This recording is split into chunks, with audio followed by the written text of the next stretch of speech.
Hello friends, कैसे हैं आप सभी। आई होप आप सभी अच्छे होंगे। तो आप सभी को पता है हम यहाँ सीटेट एसएसटी दिसंबर 2024 के लिए प्रिपरेशन कर रहे हैं अपने एसएसटी सामाजिक विज्ञान के लिए। ये हमारी वन लाइनर वीडियो है। इसमें हम एनसीईआरटी के सभी वन लाइनर कवर करते हैं जो कि सीटेट में डायरेक्ट पूछे जाते हैं। ये हमारा 11 चैप्टर है, इमारतें, चित्र तथा किताबें, और जो कि हमारा पार्ट 6 है, क्लास 6 हिस्ट्री का। पिछली वीडियो में हमने चैप्टर 10 तक कंप्लीट किए हैं। तो ये हमारा पार्ट 6 है क्लास 6 की हिस्ट्री के लिए। और पिछली वीडियो तक हमने 10 चैप्टर तक कंप्लीट कर लिया है, उसे आप जाकर ज़रूर देखिए हिस्ट्री का। और ज्योग्राफी क्लास 6 की हमने कंप्लीट कर लिया है, उसके वन लाइनर आप जाके वीडियो के डिस्क्रिप्शन में लिंक दिया हुआ है, आप उसे जाकर देख सकते हैं। और इन सब के साथ साथ हम आपको पीडीएफ भी प्रोवाइड कराते हैं, तो आपको रिवीजन में आपको हेल्पफुल रहे। उसका लिंक भी, टेलीग्राम का लिंक भी इसी वीडियो के डिस्क्रिप्शन में मिलेगा। तो चलिए देखते हैं। अगर आप नए हैं तो हमारे चैनल को सब्सक्राइब ज़रूर करें, इससे हमें मोटिवेशन मिलता है और अच्छे अच्छे वीडियोस डालने के लिए। और अपने फ्रेंड के साथ शेयर करना ना भूलें। अगर आप हमारे इन कोर्स से पढ़ के जाते हैं सीटेट में, तो आपका एसएसटी में बहुत अच्छे स्कोर कर पाएंगे, क्योंकि हमारा सब्जेक्ट ही ऐसा चीज़ होता है जो हमें सीटेट में स्कोर करने में हेल्पफुल रहता है। तो अपने सब्जेक्ट को बहुत स्ट्रॉन्ग करके जाइएगा, जो कि हमारी वीडियो में अगर आप देखते हैं तो आपका सब्जेक्ट बहुत स्ट्रॉन्ग हो जाएगा। तो चलिए देखते हैं। आज का चैप्टर है इमारतें, चित्र तथा किताबें। इसके वन लाइनर देखते हैं। सबसे पहले जिक्र किया गया है एनसीईआरटी में लोहे स्तंभ का। इसमें हम लोहे स्तंभ, पुराण और स्तूप मंदिका और तमिल महाकाव्य और महाभारत, इन सब के बारे में पढ़ेंगे। जैसे चैप्टर के नाम से ही आपको पता चल जाता है, इमारतें, किताबें और चित्र। तो इन सब तीनों के बारे में इस चैप्टर में दिया गया है। तो लोहे स्तंभ कहाँ पर है? ये मेहरौली दिल्ली में कुतुब मीनार के परिसर में स्तंभ में खड़ा है। तो कहाँ है यह? मेहरौली दिल्ली में कुतुब मीनार के परिसर में खड़ा स्तंभ है। ऊंचाई कितनी है इसकी? 7.2 मीटर, और वजन है इसका 3 टन से भी ज़्यादा। आगे देखते हैं। इसका निर्माण लगभग 15,000 साल पहले हुआ था। लोहे स्तंभ पर चंद्र नामक एक शासक का जिक्र है, जो संभवतः गुप्त वंश के थे। तो फ्रेंड्स, ये इंपॉर्टेंट हो जाता है कि लोहे स्तंभ पर किस शासक का नाम का जिक्र है, तो वो है हमारे चंद्र, जो कि हमारे गुप्त वंश से संबंधित थे। आगे देखते हैं। और इसकी एक अनोखी बात है कि ये इतने वर्षों के बाद भी इसमें जंग नहीं लगा है। देखिए कितनी अच्छी टेक्निक्स होती थी पहले, कि अभी तक उस पर हल्का सा भी जंग नहीं लगा। जैसा था वो वैसा ही अभी तक हमारे कुतुब मीनार के परिसर में खड़ा हुआ है। तो ये थे हमारे लोहे स्तंभ के बारे में। आगे देखते हैं। अब है हमारे स्तूप। अब फ्रेंड्स, अगर आप एनसीईआरटी में जाकर देखेंगे इस चैप्टर को, या फिर ये जो मैं टॉपिक्स पढ़ा रहा हूँ जैसे स्तूप, इसमें आपको बड़े बड़े पैराग्राफ देखने को मिलेंगे। पर हमने उन पैराग्राफ को चंद लाइनों में आपको शॉर्ट करके दे दिया है, और जिससे आपके फुल स्कोर कर पाएंगे अपने एसएसटी में। तो देखते हैं। फर्स्ट पॉइंट है इसमें स्तूप। स्तूप का शाब्दिक अर्थ है टीला। तो फ्रेंड्स, स्तूप का अर्थ क्या होता है? हमारा टीला। और स्तूप विभिन्न आकार के, कभी गोल या लंबे, तो कभी बड़े या छोटे होते थे। तो स्तूप का अर्थ है टीला, और ये विभिन्न प्रकार के होते थे। जैसे कभी कभार गोल गोल होते थे, कभी छोटे कभी बड़े। अब देखते हैं धातु मंजूषा। तो धातु मंजूषा क्या होती थी फ्रेंड? ये हमारे स्तूप के अंदर किसी के अवशेष रखे जाते थे, उसे क्या कहते थे? धातु मंजूषा। देखते हैं। स्तूप के भीतर एक छोटा सा डिब्बा रखा था। इन डिब्बों में बुद्ध या उनके अनुयायियों के अवशेष रखे जाते थे, जिन्हें धातु मंजूषा कहते थे। तो पहले स्तूप बनाने से पहले एक छोटा सा डिब्बा रखा जाता था। इसमें या तो बुद्ध के अवशेष होते थे या फिर उनके अनुयायियों के अवशेष होते थे, जिसे धातु मंजूषा कहा जाता था। और इस बॉक्स के ऊपर ही स्तूप का निर्माण किया जाता था। आगे देखते हैं। अब है हमारा प्रदक्षिणा पथ। तो देखते हैं प्रदक्षिणा पथ किसे कहते थे। तो स्तूप के चारों ओर परिक्रमा करने के लिए वृत्ताकार पथ बना होता था, जिसे प्रदक्षिणा पथ कहते थे। मान लीजिए ये स्तूप है हमारा, इसके चारों ओर एक वृत्ताकार पथ बना हुआ है, तो इसे क्या कहते थे? जहाँ चक्कर लगाते थे लोग बाग, प्रदक्षिणा पथ। अब वेदिका। तो प्रदक्षिणा पथ के रास्ते को रेलिंग से घेर दिया जाता था जिसे वेदिका कहते थे। वेदिका में प्रवेश द्वार बने होते थे। तो देखते हैं, जैसे अभी हमने बताया था कि ये हमारा स्तूप है, इसके अंदर एक बॉक्स रखा जाता था, उसे क्या कहते थे, धातु मंजूषा। और ये चारों तरफ से अनुरास्ता बना होता था इसका, जहाँ लोग बाग परिक्रमा करते थे, इसे क्या कहते हैं, प्रदक्षिणा पथ।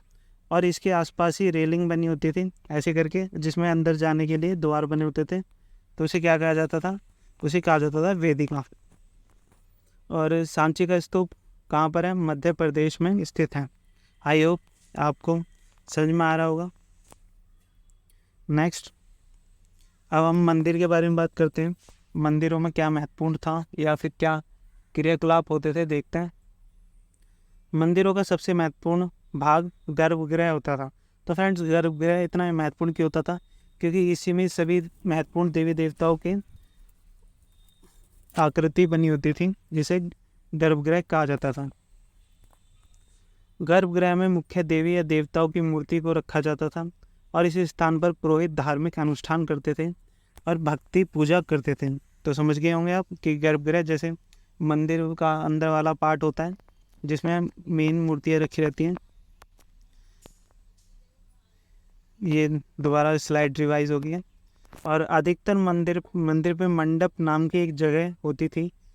यह एक सभागार होता था जहाँ पर लोग इकट्ठा होते थे। तो सबसे अंदर होता था हमारा गर्भगृह, और फिर उसके बाहर होता था एक मंडप, जो कि मंदिर से जुड़ा होता था जाने के लिए। और मंडप में ही सभागार होते थे, मतलब जितनी भी सभाएं होती थी सभी मंडप में होते थे।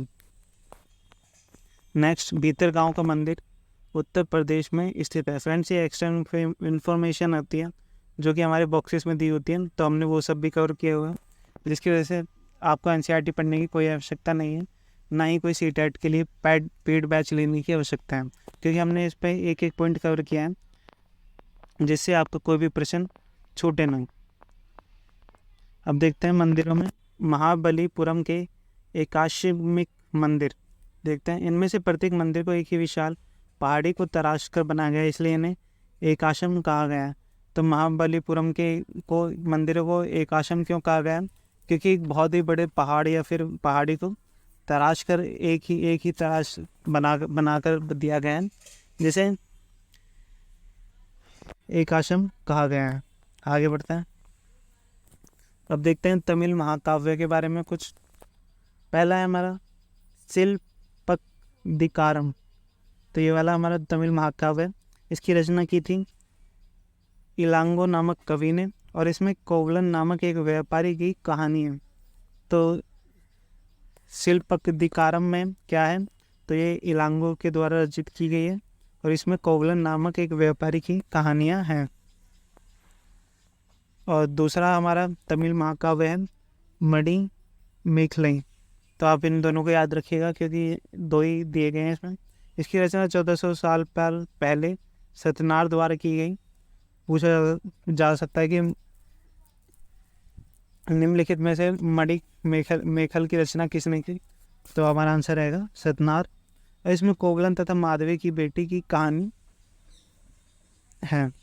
अब जानते हैं अपने पुराण के बारे में। पुराण का शाब्दिक अर्थ होता है प्राचीन। तो पुराण का अर्थ क्या है फ्रेंड्स, इसका अर्थ है प्राचीन। पुराणों में विष्णु, शिव, दुर्गा या पार्वती जैसी देवी देवताओं से जुड़ी हुई कहानियाँ हैं। तो पुराणों में कौन कौन से देवताओं की कहानियाँ हैं, विष्णु, शिव, दुर्गा या पार्वती। आगे देखते हैं।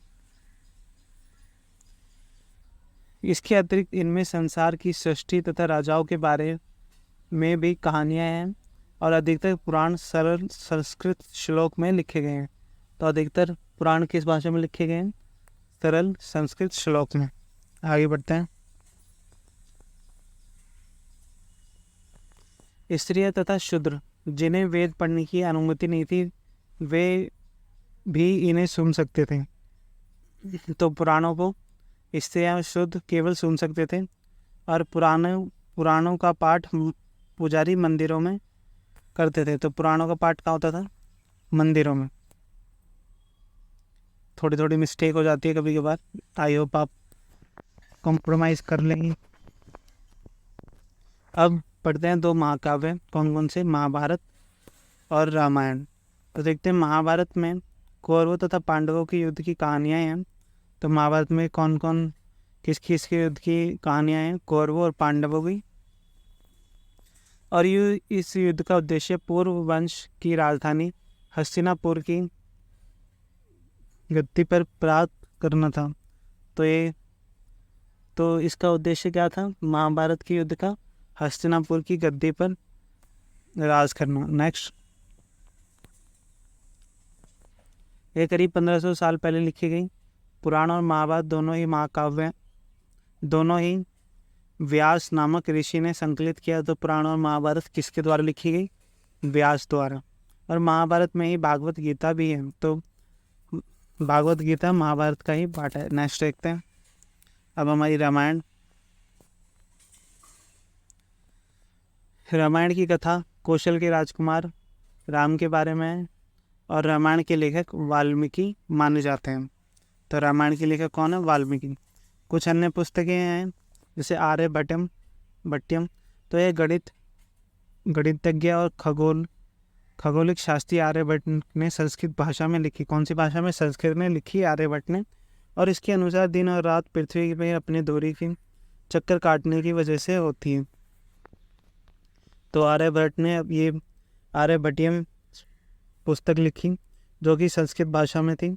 और इसमें उन्होंने बताया कि दिन और रात पृथ्वी की अपनी दूरी पर चक्कर काटने की वजह से होते हैं।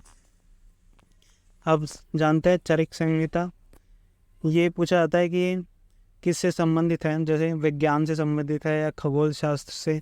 तो आंसर रहेगा फ्रेंड्स, ये हमारी आयुर्वेदिक से संबंधित है चरक संहिता। ये कई बार पूछा जाता है, याद रखिएगा। और ये चरक द्वारा लिखी गई है।